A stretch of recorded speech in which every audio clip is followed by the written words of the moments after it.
Hey everybody, Chad Westport here, and I am getting ready to start my own testing of the Westport Grape Juice S1. I reversed the Westport grape juice, made some seeds, but before it goes out to anybody, I need to test it. How do you start seeds? Well, that's a good question, and that's the first step of growing out this Westport Grape Juice S1. So to pop these seeds, I'm going to use probably the easiest method that I found over the years. And I've tried a lot of different methods, and you know what? A lot of them work. So the paper towel method, that's a great one. That works. That's the way I started doing it. That's the way I did it for many years. Just make sure that your paper towel stays wet, not overly wet, but stay a little wet. So that's something to look out for. I've done, the rooting cubes. I've done the rock wool cubes. I've done directly into soil. But the one thing I love about the way I'm going to show you here is, the second that it cracks, you see the taproot come out. And that is the best feeling as a person getting ready to grow some plants and popping seeds, is to know that it popped. So let's go in and I'll show you how I'm going to pop the Westport Grape Juice S1s. And by the way, pop is another way of saying germinate.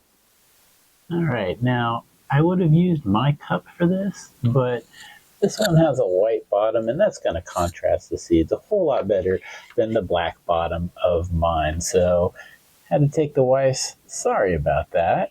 But over here, as you can see, we've got our seeds. Those are going to be going into the water for Grape Juice S1 seeds.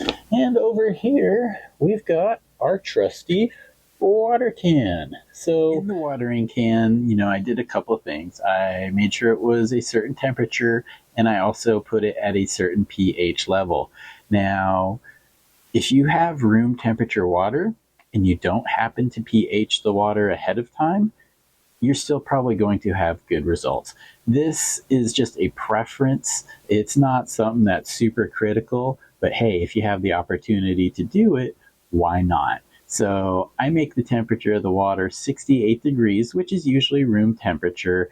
Anything, 65 to 71 is a desired range for you. And I do pH the water. I pH it to 6.0. Realistically, anything 5.8 to 6.5, you're going to be fine. So that's just me having a preference and being specific with things. If you don't have the ability to pH the water or check the temperature, don't sweat it. Don't overthink that detail. This is a very simple way of germinating seeds using a cup and water. Anybody can do it. So let's go ahead and do it. All right, here we go. So you don't actually have to put a whole bunch of water in the cup. Obviously enough just for the seeds to sink or float. Inch will do. But I'm going to pour it just a little bit higher so y'all can see what's going on. So again, put my water, poured it in there. Got my seeds. Woo, woo, woo, woo, woo, woo, and in they go. Oh, one holding on. Kaboom. All right. As you can see, they're all floating in there right now. If I kind of hit them, they'll just continue to float. And they'll usually float for, 12 to 24 hours. We will check back in roughly 12 to 20 hours later and see what's going on with our seeds.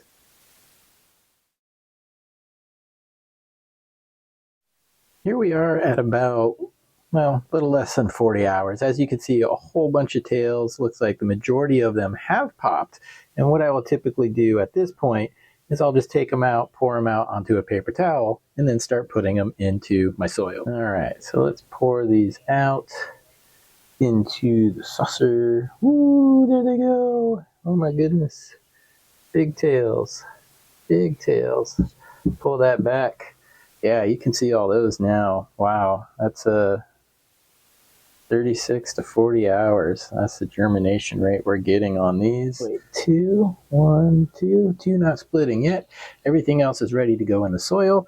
Let me do that next. Before I do that though, I just kind of want to show you, what I usually do as far as when to place in soil. So this one, okay, I'm using my tweezers because you want to be gentle. You don't really want to touch that taproot. Okay, So as you can see, ooh, where is it? There we go. As you can see, it's just got a little bit of a taproot hanging out and exposed. At this point, you can definitely go ahead and put it into the soil. You don't have to wait until it gets long like these. And these were probably the ones that cracked within 24 hours. They should have gone into soil a little bit sooner. But I'm going to put them in soil. You know, there is no wrong answer. It's okay if they get a little bit long. And it's okay, you know, if they're a little bit short, like this one. You're just waiting for the seed to crack and that white taproot to stick out. And then it can go into the soil. All right, so to get the seeds in the soil, pretty simple process. I go ahead and I load my soil from the bag into there, and I don't pack it down overly tight. Just give it a little tamp, you're good. Then I go back in with this little stick, and I make a little hole for where my seed is going to go. You do not need to put it down deep into the soil. And what I like to do is I like to just barely cover the tip of the head with some dirt. So we've got our little holes poked now for our seeds. And just a kind of a personal thing that I like to do, especially when you're running multiple seeds of the same kind, is I like to start with the ones with the biggest taproots first, and then I label them number 1. And I always take the ones with the smallest taproots and I label them towards the end. That way I kind of know which one was the most vigorous throughout the seedling stage, and then when it's done flowering, how do they stack up? Always interesting to me. So let's take one with a big taproot first. And again, I'm going to grab it with the tweezers, and I don't want to squeeze it too hard. I want to be very gentle with the taproot. I don't want to damage it. And this white taproot, okay, what you're going to do with that is you're going to put that down into the soil. That's the taproot. That's what's going to grow the main root. So, okay, so I've got that down into the soil now, and I needed to make this hole a little bit bigger because, heck, that was a tall taproot. So I go ahead and kind of pack some soil around it, and if I need to, it's not quite covering, I'm just going to take a pinch of soil from this other one right there. And then I'm going to put it down. Yep, so it's about 1/8 of an inch, 1/4 of an inch down there. Okay, now, again, labeling is so important. This was one of the longer taproots, so it's going to get number 1. And I know what strain this is. It's the Westport Grape Juice S1s.